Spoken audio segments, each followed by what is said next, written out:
Sebuah rekaman ramai dibicarakan warganet di media sosial Telegram pada Selasa 6 Agustus 2024. Dalam rekaman tersebut memperlihatkan detik-detik penghancuran mortir 120 mm angkatan bersenjata Ukraina oleh drone FPV milik pihak Rusia.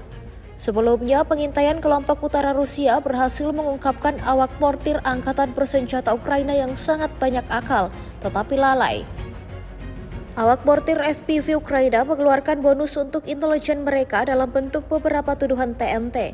Serangan yang dilayangkan Rusia menjawab semuanya.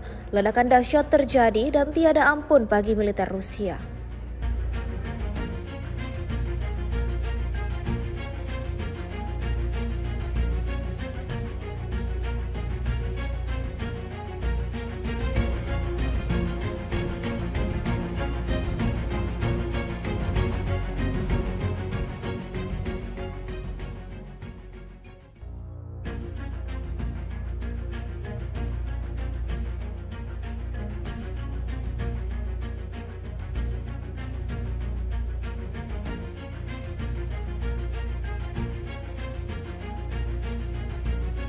Download Tribun X sekarang, menghadirkan lokal menjadi Indonesia.